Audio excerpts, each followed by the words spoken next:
Este martes 14 de enero de 2020, la Comisión Interamericana de Derechos Humanos, CID, hizo público su informe sobre las protestas de octubre pasado, en el que expone 11 recomendaciones al Estado ecuatoriano. Entre ellas se solicita respeto y garantía de los derechos a la protesta, a la libertad de expresión, a la reunión pacífica y a la participación política de la población. Al mismo tiempo que insta a las autoridades a que investiguen de forma pronta y exhaustiva cualquier denuncia de violencia. Establecer las sanciones correspondientes tanto en denuncias del uso excesivo de la fuerza cometidas por los agentes de la policía y de las fuerzas de seguridad. Además, establecer un plan de atención inmediata y reparación integral para las víctimas de las protestas y sus familias.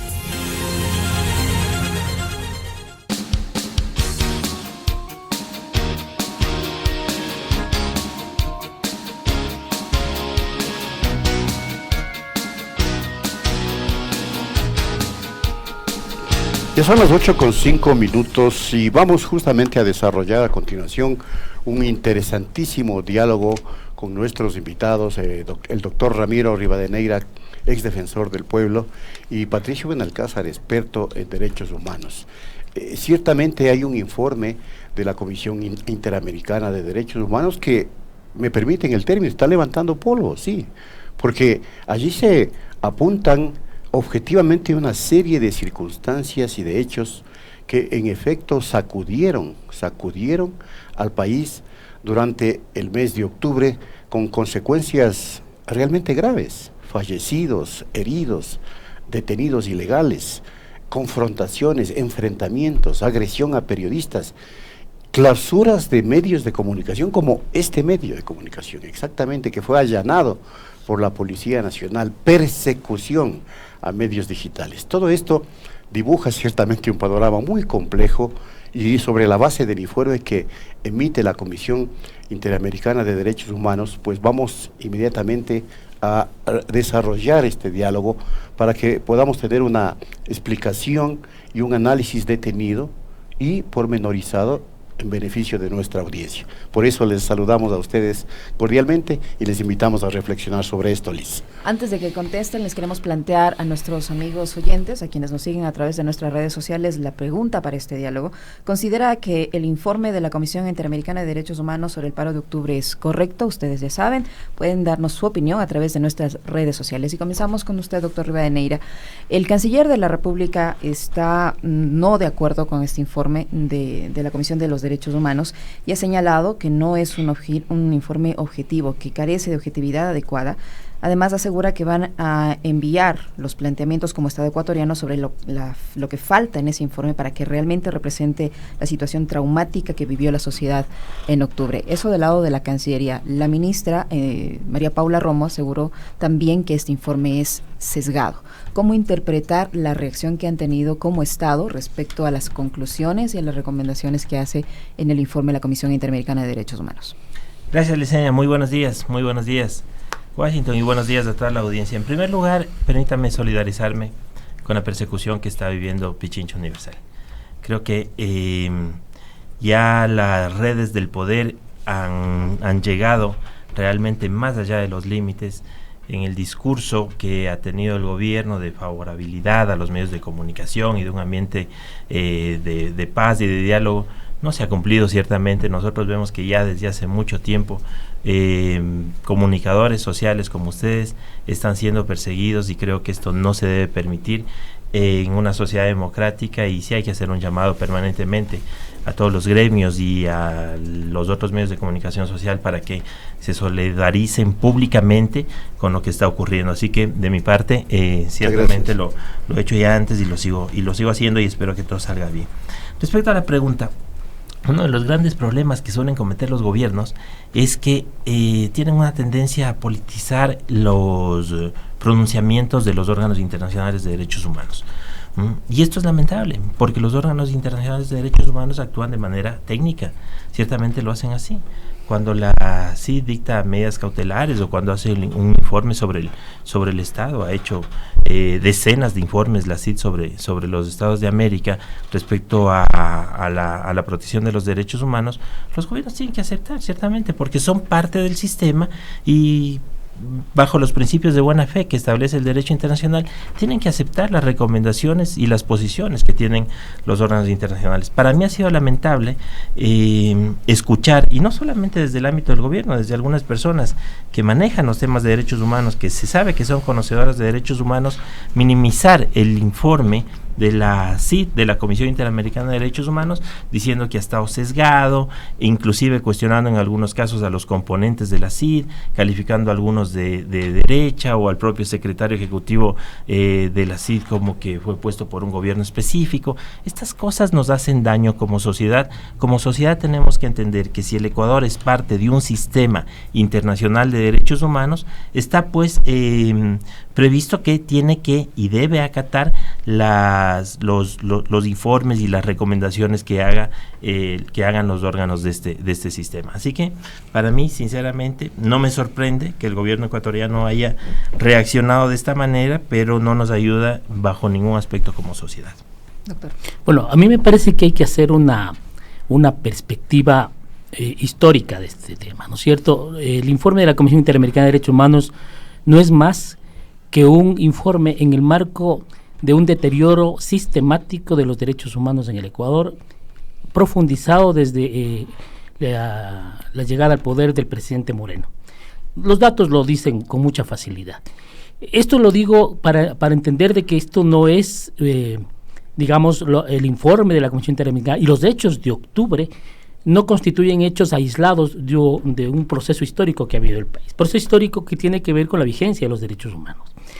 En esa perspectiva, cuando vemos octubre, tenemos que ver qué nos llevó a octubre. Y a octubre nos llevó un deterioro permanente y sistemático, fundamentalmente, de los derechos económicos, sociales y culturales, ¿no es cierto? Si uno puede poner momentos claves desde donde empieza el deterioro de los derechos económicos y de los derechos políticos que han llegado en este último tiempo a ser gravemente afectados en el país, ¿no es cierto?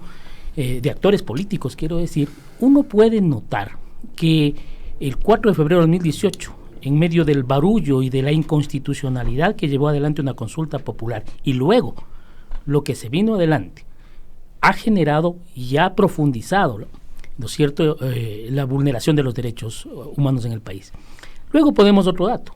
Cuando llegan acuerdos con el Fondo Monetario Internacional entre febrero y marzo del año pasado, uno encuentra ahí una serie de dispositivos de orden económico fundamentalmente y que afectan la vida de la gente. Aquí el tema de los combustibles es uno de ellos, pero el tema de la rebaja de impuestos, el permitir que se fuguen los capitales a través de la baja del impuesto de salida de capitales, una serie de dispositivos que se han mencionado, han sido observados, y esto respecto a la supuesta falta de objetividad de la Comisión Interamericana, dicha por el Canciller y el Gobierno, han sido observados también por otros órganos. El Comité de Naciones Unidas de Derechos Económicos, Sociales y Culturales le observó al Estado ecuatoriano recientemente el año pasado al final diciéndole esas medidas afectan los derechos sociales, medidas que además no han sido consensuadas ni consultadas con actores, ¿verdad? Entonces llegamos a ese momento. ¿Cuántos informes se han presentado ya que repiten reiteradamente lo que ocurrió en octubre? Y yo les puedo decir, solo de oficiales, Naciones Unidas, y sobre Naciones Unidas hubo un mutis, ¿no es cierto? Amnistía Internacional se pronunció, el informe que elaboró la Asamblea Nacional, pese a que es un órgano donde hay una lógica multipartidista, expresó casi lo mismo, con detenimiento, casi lo mismo de las preocupaciones de la Comisión Interamericana de Derechos Humanos. Durante octubre, la Defensoría del Pueblo también sostuvo de manera permanente, ¿no es cierto?, que había unas afectaciones a los derechos humanos y pidió, y aquí hay un tema de responsabilidades del gobierno y del Estado en su conjunto. El 9 de octubre, la Defensoría del Pueblo pidió a la Corte Constitucional, con un oficio expreso, ¿sí?, que ya de paso a parar el estado de excepción, con la finalidad de parar, ¿no es cierto?, las arbitrariedades que se estaban cometiendo por parte de la fuerza pública en el ejercicio de sus funciones. No lo hizo. Y cuando uno mira detalladamente el informe de la Comisión Interamericana, está diciendo esto del estado de excepción, más bien profundizó la violencia estatal, profundizó la violación de derechos humanos y por supuesto la protesta, pues ante la agresión la gente protestó. Creo que la objetividad a la cual hace referencia el gobierno es la que múltiples organismos de derechos humanos lo han pronunciado, instituciones nacionales lo han dicho, Y pues me parece que lo correcto y legítimo es que en este momento el gobierno acate las recomendaciones de la Comisión Interamericana y y detenga un poco este loco devenir político, como dice el doctor Rivadeneira, ¿no es cierto? Y haga su función. Ya le queda solo un año. Ya más deteriorado el régimen no puede estar, las estadísticas lo dicen. Leonardo Parrini, en su columna Palabras Abiertas, ¿no?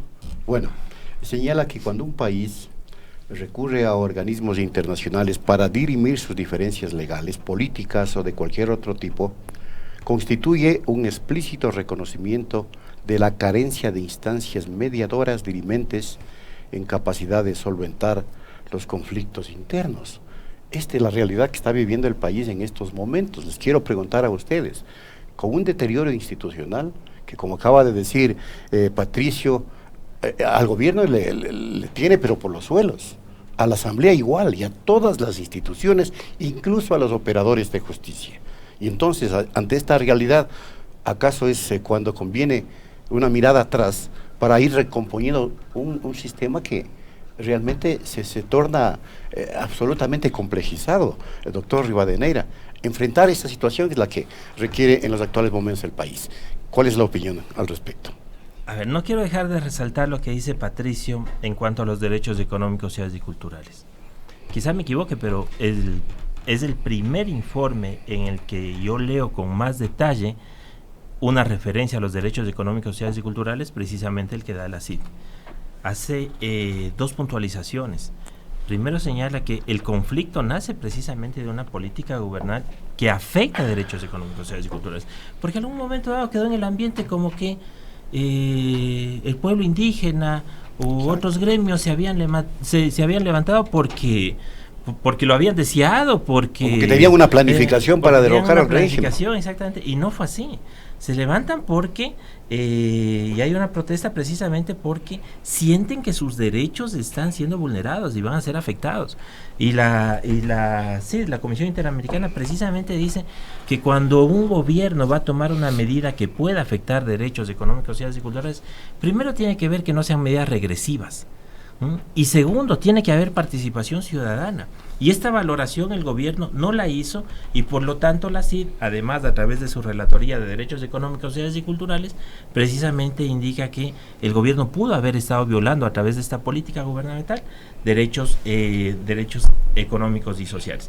Y esto me parece que es una referencia que siempre hay que hacer porque no nos podemos ubicar únicamente en el plano de defensa de los derechos humanos. Sí, es importante el derecho a la vida, la integridad personal, los derechos civiles, pero debemos ya sustraernos de ese plano también para señalar que la sociedad tiene y debe tener garantías de protección de otros derechos como son los derechos económicos y sociales. Y lo segundo, lo deseable es que los problemas, inclusive los de tutela de derechos, por supuesto, se resuelvan dentro del país. Un país y un gobierno, un Estado, debe tener todos los mecanismos necesarios, democráticos, para poder resolver sus problemas. Hay que señalar que la ruptura de la democracia se debe resolver con más democracia. Para eso sirve la Constitución, para eso sirven las leyes, para eso sirven los órganos del Estado. En el Ecuador, lamentablemente, hemos estado acostumbrados a que apenas tambalea la democracia, lo que se impone son los criterios, son el poder, son las decisiones arbitrarias que se toman desde algunos ámbitos, y eso también nos hace daño, eso rompe la democracia, eso desestabiliza el Estado de Derecho y lo lleva a una mínima expresión en el sentido del Estado de Derecho. Y cuando esto pasa, por supuesto, la ciudadanía se ve obligada a ir a los órganos internacionales. Está bien que existan los órganos internacionales. Menos mal. Porque se imagina en qué estado de indefensión estaríamos. Si no, los individuos o las colectividades no tendrían a dónde acudir para decir, por favor, tutele mis derechos que están siendo violentados dentro del país. Pero no hay que acostumbrarse a que la única respuesta tenga que ser de los órganos internacionales. Es el Estado el que tiene la obligación de dar las respuestas democráticas frente a cualquier situación que se presente. En la misma pregunta, yo quisiera reflexión sobre el tema. Yo hice una introducción donde hablaba el problema de la democracia y los derechos políticos y la afectación de los derechos políticos desde febrero del 2018. es que cuando el país estaba construyendo, porque es un proceso de construcción permanente, la institucionalidad democrática, su fortalecimiento, con las debilidades, limitaciones que pueda tener, surge nuevamente desde lo económico la lógica neoliberal y desde lo político el control arbitrario del poder. Ahí me parece que hay dos juegos perversos enormes. En este segundo, de lo político y de la llegada arbitraria del poder, se instaura nuevamente la famosa democracia de los notables. Esa democracia de los notables, ¿no es cierto?, puestos a dedo por el poder, rompe la democracia sustancial, rompe la democracia de la institucionalidad, ¿no es cierto? Entonces nosotros nos encontramos con unos transitorios puestos a dedo, casi enviados por Dios para renacer al país. Aquí tenemos el país que ha renacido, un país que se entrega a las élites económicas, a los intereses corporativos transnacionales y que violenta cualquier derecho, desde los más básicos hasta los más fundamentales, ¿verdad? Ese es el problema, digamos, de las democracias liberales que vuelven a estas lógicas neocoloniales de los notables que siempre provienen de las élites. Y muchas veces las élites no solamente tienen que ver con los de levita, los de corbata, son las élites a las cuales les convencen también otros. Ahí hubo participación de algunos actores indígenas en ese transitorio. Los indígenas no son puros de por sí, también hay un juego de intereses económicos al interior de su sector. Ahí también están los famosos notables, ¿no es cierto? Esa democracia de los notables es la que nos secuestra la democracia sustancial, la democracia de la participación, ¿no es cierto? Ahora quieren descabezar, ¿no es cierto?, la participación de la ciudadanía en el nombramiento de autoridades de control, por ejemplo, para que vuelva nuevamente al control del Congreso de la República y nuevamente los notables sean los que decidan a dedo y no permitan la participación ciudadana, porque el pueblo les da miedo, pues. Ese es el problema de la democracia, ¿no es cierto? Y tiene que ver con los derechos humanos, tiene que ver con la participación política. Ahí es cuando comienzan a violentarse los derechos humanos. Y con la participación política directa.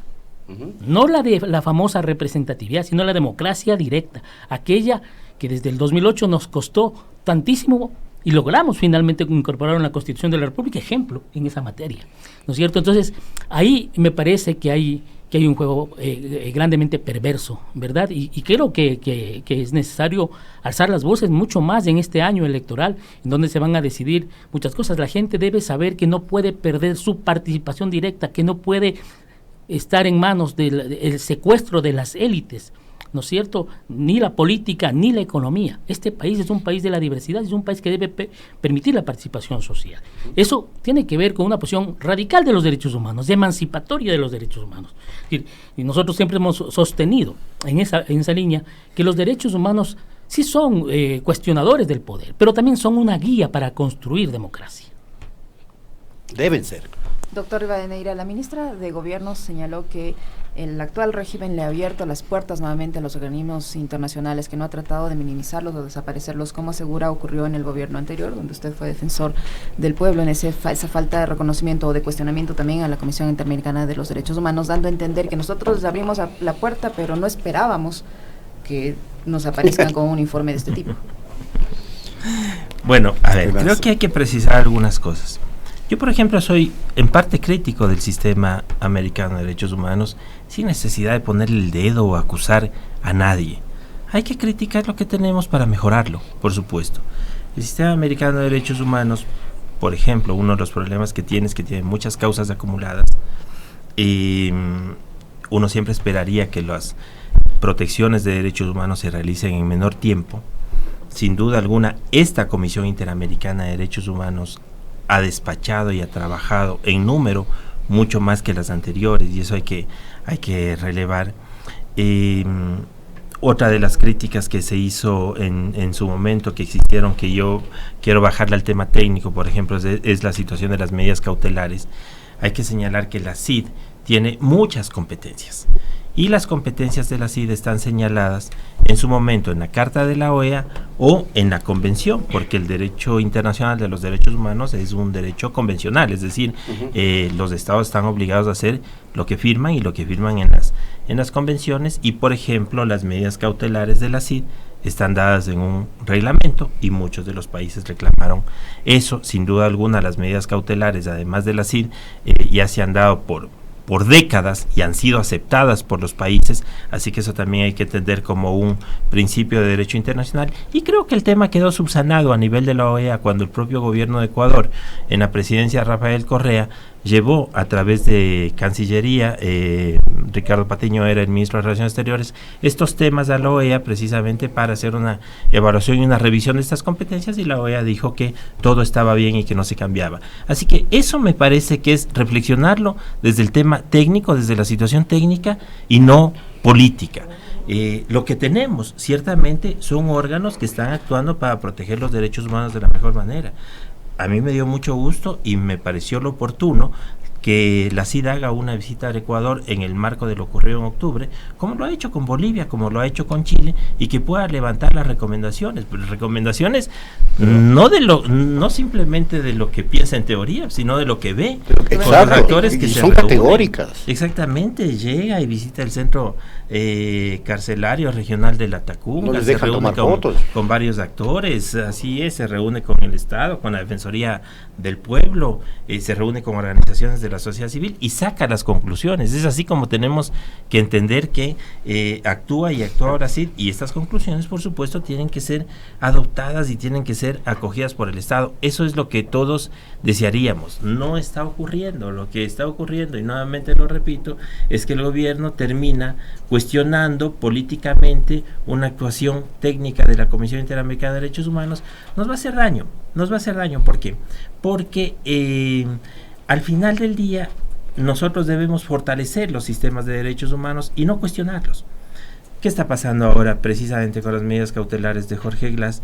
Han querido ser derivadas a un plano político, cuando las medidas cautelares son objetivas con respecto a la visita que hizo la CID a Jorge Glass, y se percató que estaba en una situación de vulnerabilidad, que su vida podía correr riesgo, que su integridad física podía correr riesgo, pero ahora se ha empeñado en mantener en el mismo centro carcelario al ex vicepresidente de la República, en donde se ha señalado que puede correr riesgo, pero el gobierno no quiere cambiarlo. ¿Por qué?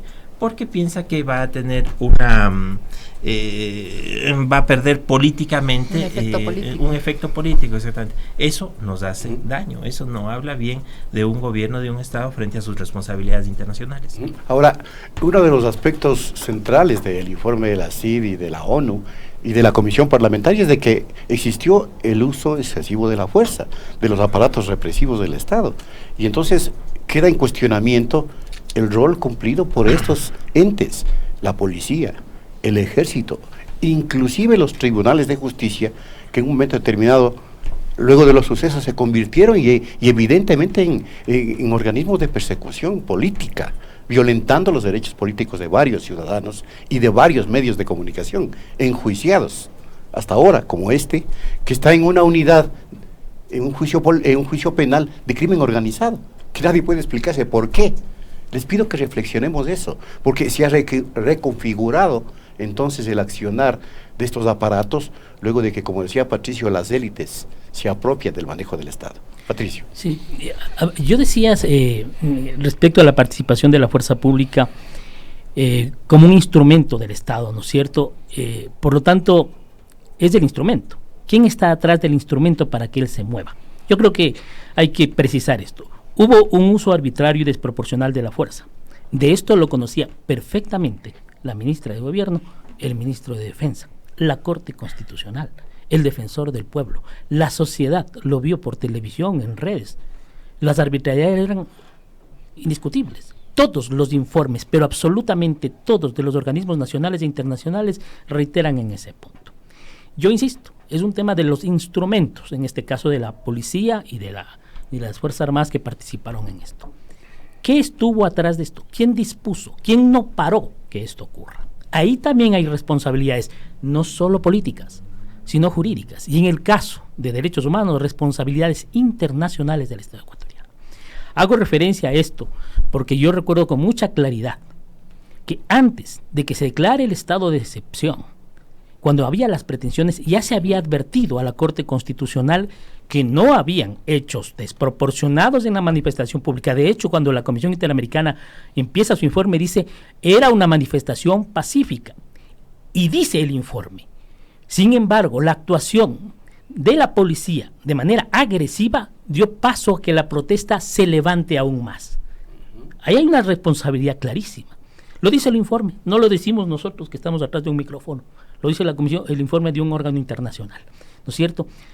¿Qué ocurrió luego? Que la Corte Constitucional permitió y dio paso a que se establezca el estado de excepción que obviamente iba a poner más carbón, más gasolina al fuego. Y eso es lo que ocurrió, porque además la brutalidad con la que actuó la fuerza pública, porque no hay otra palabra, lo vimos todos, ¿sí? Lo vio la gente de la Corte Constitucional y no paró cuando tenía que parar. Más allá dijo, en 30 días se solucionan el problema y por favor no sean arbitrarios. Más o menos eso dijo la Corte, en términos técnicos obviamente es diferente, pero no paró esto. Y otra responsabilidad, la Asamblea ni se reunió. Y la Asamblea podía haberse reunido en cualquier parte de la República. Y la Asamblea tenía, igual que la Corte, la posibilidad de parar el tema del estado de excepción y promover el diálogo social y político. ¿Cómo es posible que después de 10 días de brutales acciones, de muertes, de heridos, de detenciones arbitrarias, de agresiones a instituciones, de violenta la libertad de expresión, se sienten a dialogar? ¿Por qué no se pudo dialogar antes? Es exactamente lo mismo, ¿verdad? Porque el poder es eso, ¿verdad? El poder. Pero ahí hay responsabilidades. Yo quiero hacer notar algo respecto a las responsabilidades políticas e internacionales del Estado.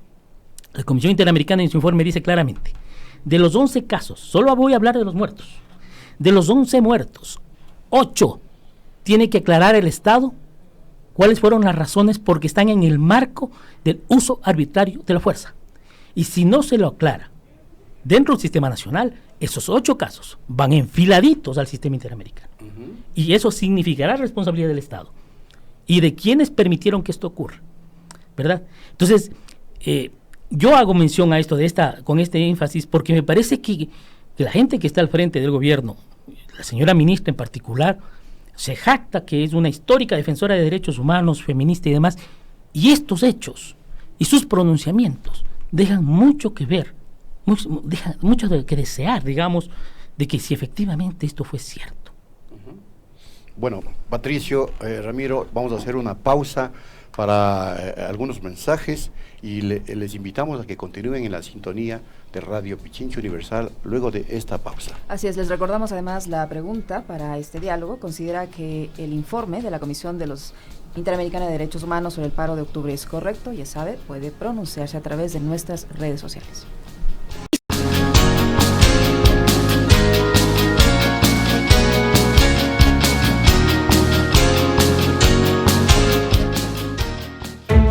Este noticiero usted lo puede seguir por nuestra radio en internet www.pichinchacomunicaciones.com.es.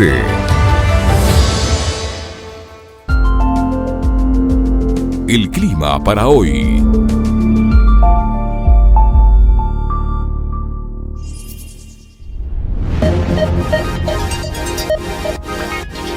Muy buenos días. Las condiciones atmosféricas previstas para este viernes 17 de enero. En la provincia de Pichincha, hacia la parte noroccidente, se tiene previsto cielo mayormente nublado, con algunas ligeras precipitaciones.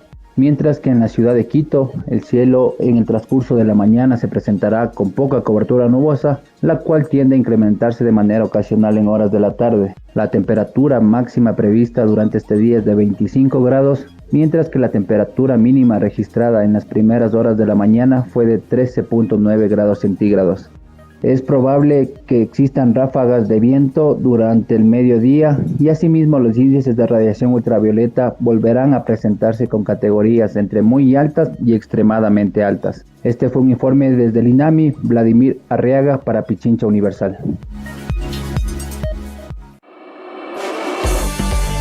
En Punto Noticias, la noticia vive.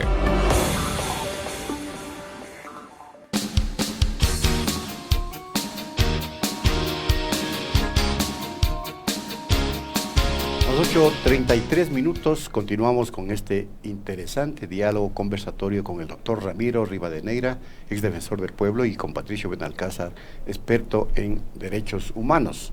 Y yo quiero plantear, Liz, si me permites, que a nuestros invitados les pidamos que analicemos esto que serían las 4 conclusiones en términos generales de la CID. Por ejemplo, la CID ha pedido, entre las recomendaciones, respeto y garantía a los derechos a las protestas, 1. 2, a la libertad de expresión. 3, a la reunión pacífica. Y 4, a la participación política de la población. No sé si te parece, Liz, que acotas algo más, desagreguemos cada uno de estos y vayamos analizando que son los aspectos fundamentales que han envuelto la problemática de octubre y que siguen teniendo incidencia como secuela en las actuales circunstancias. Doctor Rivadeneira. Sí, gracias. A ver, son las recomendaciones mínimas que puede hacer la CID con respecto a la protección de los derechos humanos, garantizar la protesta, garantizar la manifestación política, que el Estado aplique todos los mecanismos precisamente para garantizar la libertad de expresión y de asociación. Son derechos mínimos que ya no deberían estar en discusión en una sociedad avanzada. Lamentablemente en Ecuador, y hay que decirlo también, en muchos países de nuestra América no hemos alcanzado ni siquiera el respeto a estos derechos mínimos porque hay una lucha de poder.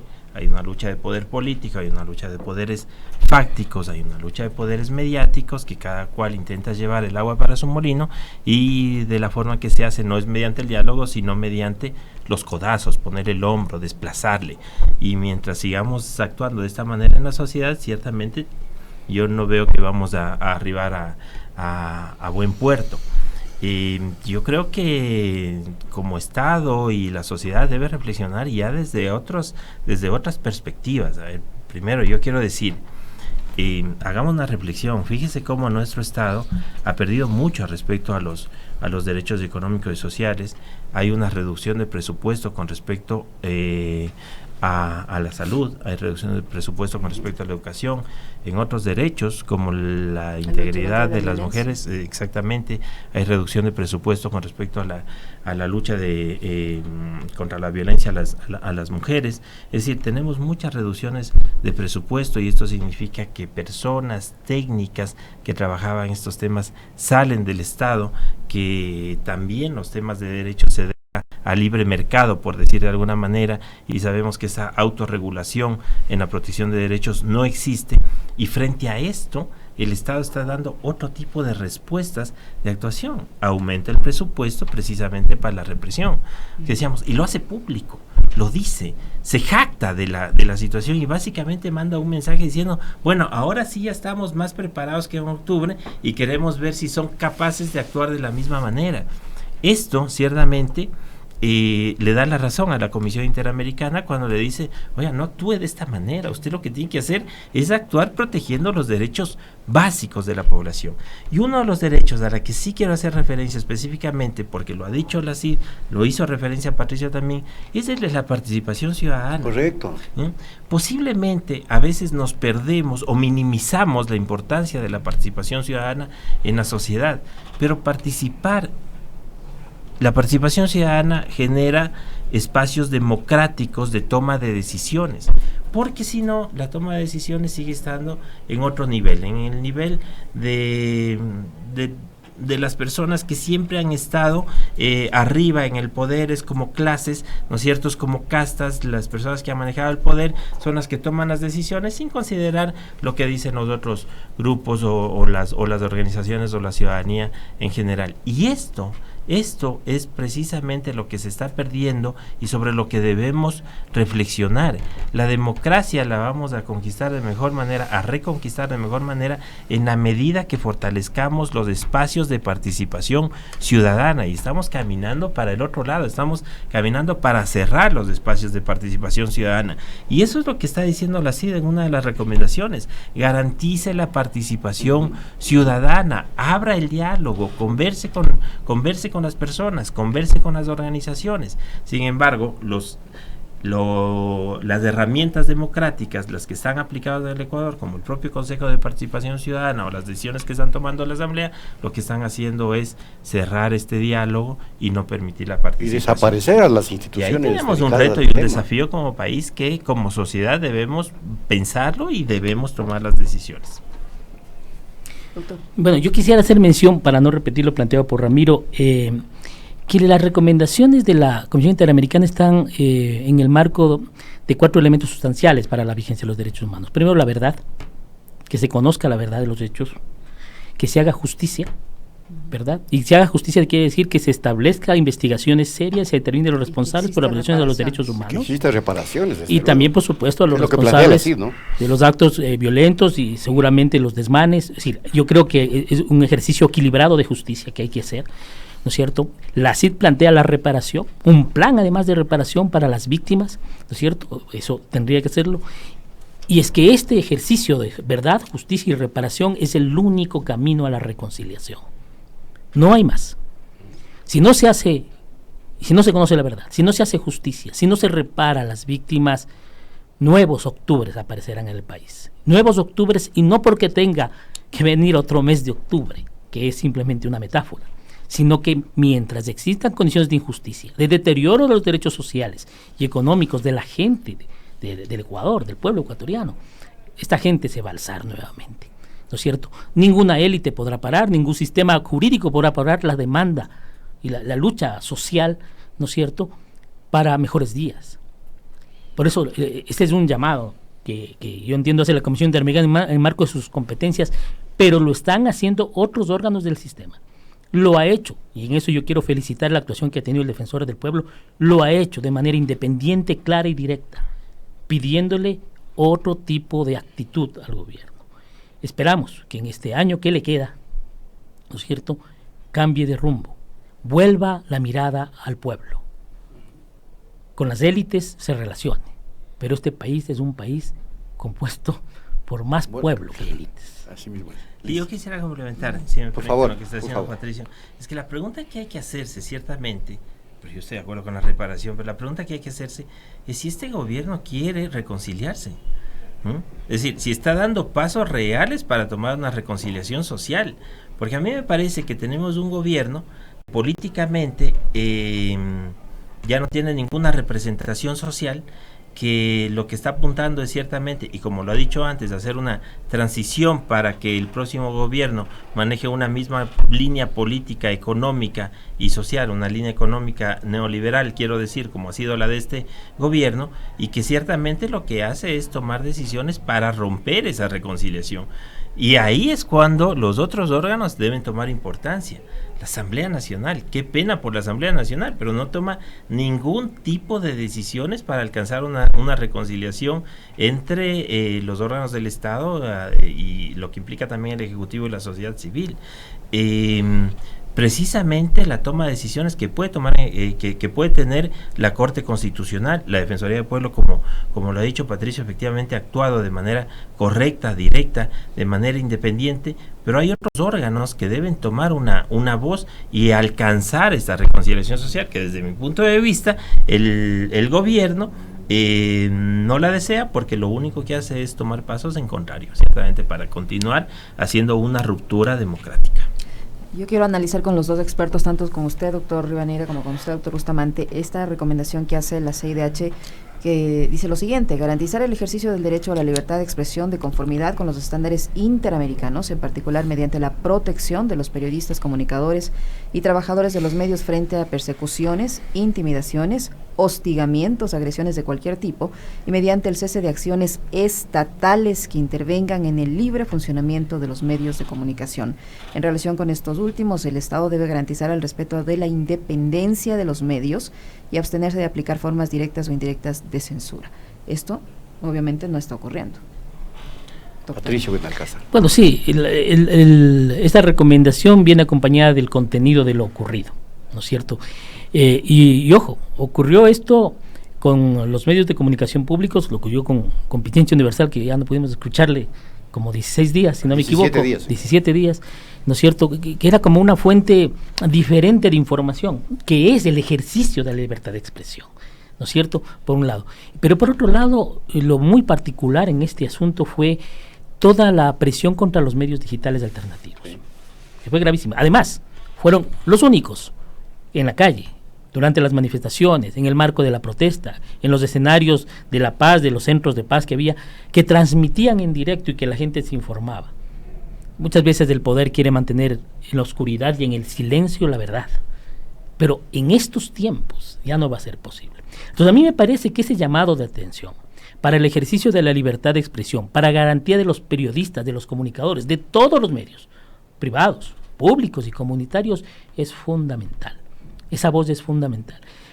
Podemos tener una inmensa discusión respecto al rol que cumplen algunos medios de comunicación, sin duda. Y esa discusión siempre estará presente, porque no podemos ocultar de que los medios, en particular los privados, responden a intereses, ¿verdad? Y los las élites, públicos, como dice y a las élites, y los públicos, pues también, dependiendo de, también lamentablemente ha corrido sí. esa situación, responde a quien se encuentra al mando de. Entonces, sin embargo, ¿no es cierto? La voz, la palabra, la información, la comunicación permite a la sociedad no estar en la oscuridad y en el silencio. Por más que tengamos debate, eso es lo fundamental. Sin los medios, en octubre, el silencio, la represión hubiese permanecido escondida, ¿verdad? Eso quieren y intentan hacer en Chile, lo intentaron hacer en Bolivia, lo intentaron hacer en Colombia, porque es toda una estrategia regional, global, ¿no es cierto?, atrás de esto.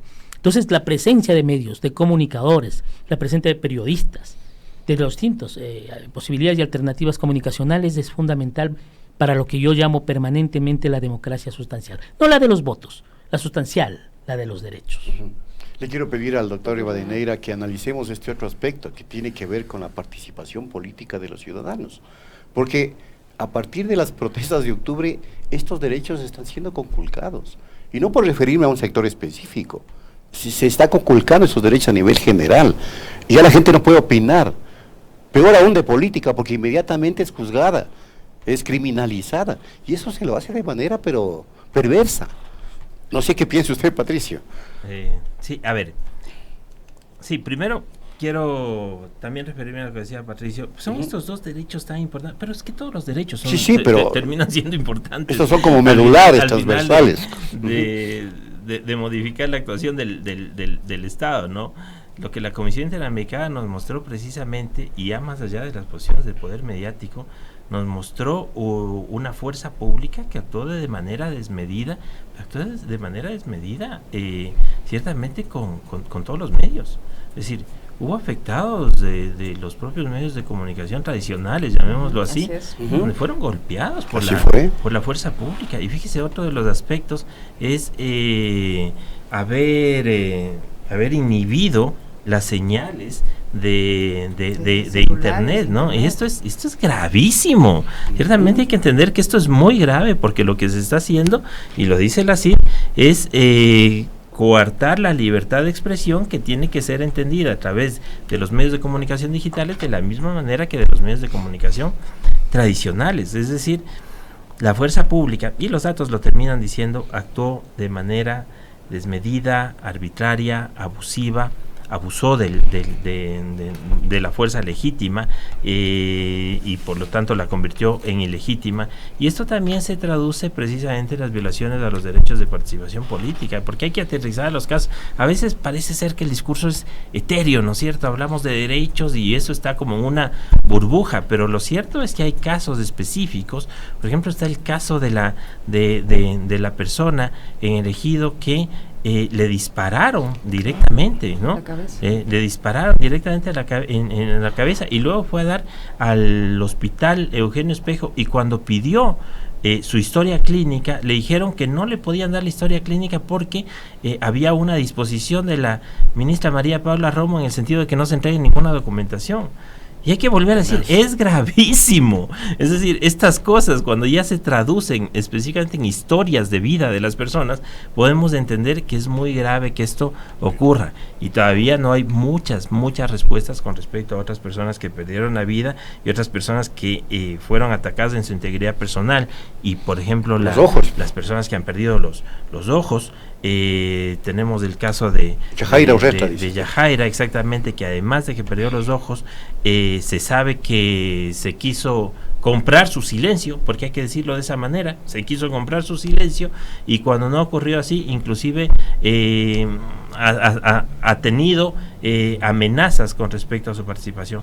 Esto en un Estado de Derecho no puede ocurrir, eso es lo que tenemos que entender. Entonces, cuando hablamos de participación política, sí, hay que bajar lo etéreo de la participación política a la participación real, a la participación ciudadana, a poder estar en las calles manifestándose como lo hizo el pueblo ecuatoriano, y hay que decirlo, en esta ocasión de la mano del pueblo indígena, porque ellos sentían muy afectados sus derechos, porque para ellos que se quite el subsidio al diésel es terrible, porque simplemente va a subir el costo de vida y no van a poder producir en sus territorios, y por lo tanto tienen que llegar a Quito a decir no nos hagan esto. Esto es la participación política, así es como que hay que entender. La participación política es la que tuvo el pueblo ecuatoriano en los cacerolazos, al hacer ruido cuando había un toque de queda bajo protesta, diciendo no me digan que tengo limitada mi posibilidad de movilizarme en mi ciudad, y por lo tanto lo doy a entender de esta manera, y a pesar de eso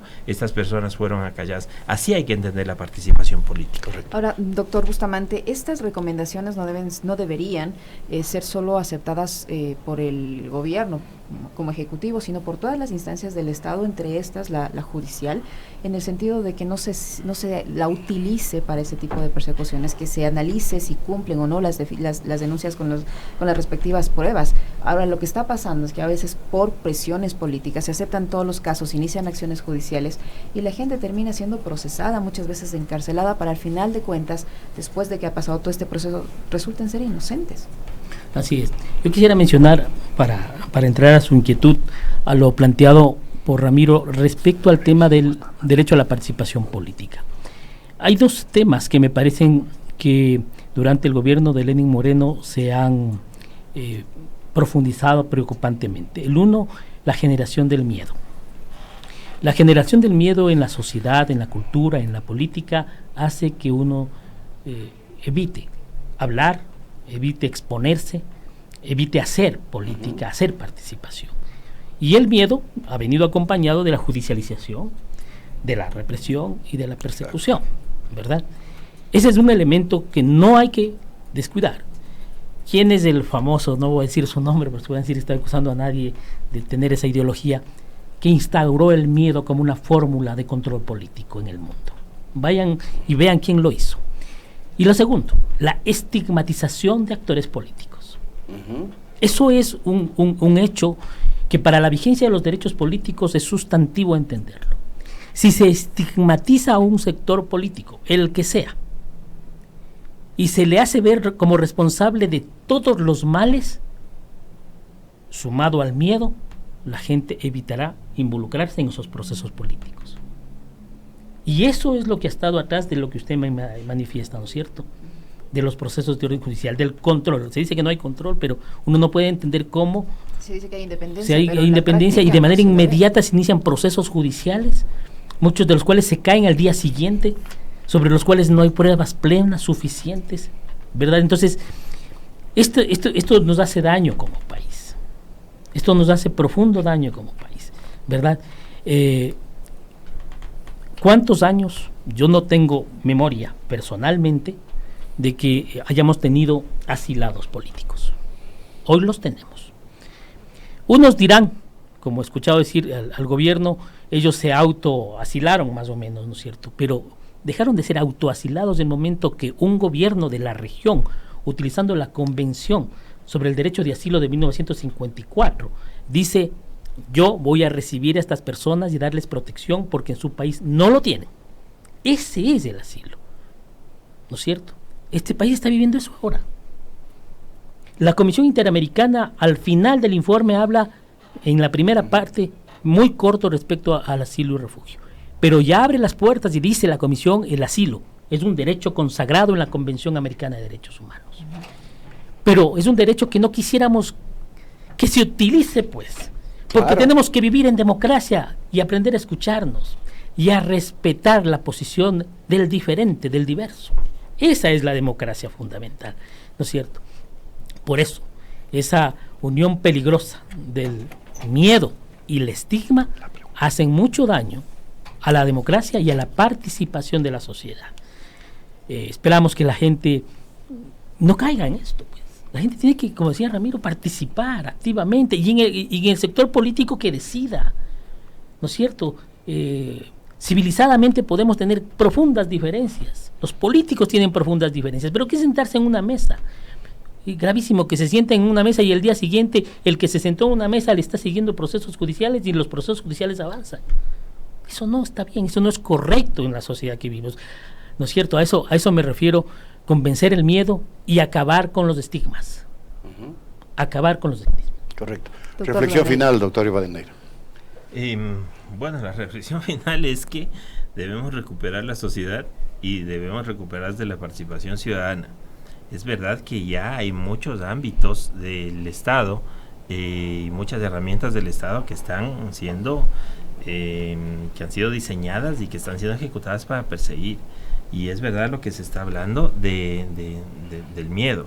A mí me parece realmente, yo me siento muy orgulloso de escuchar las voces de muchas personas que de manera valiente están enfrentando esta situación frente a un gobierno que no ha tenido ni la menor síntesis entre su discurso y lo que ha hecho en la práctica, y además lamentablemente tampoco ha dado respuestas a otros ámbitos que la sociedad esperaría. Claro, es muy ágil en perseguir, y además perseguir de manera revanchista a algunas personas. Recordemos que cuando Fernando Alvarado logró ciertamente escapar del proceso penal, yo creo que eso no fue lo más adecuado, pero inmediatamente la respuesta que dio el gobierno fue trasladar a Jorge Glass al centro regional cuando estaba en la cárcel 4, ¿no?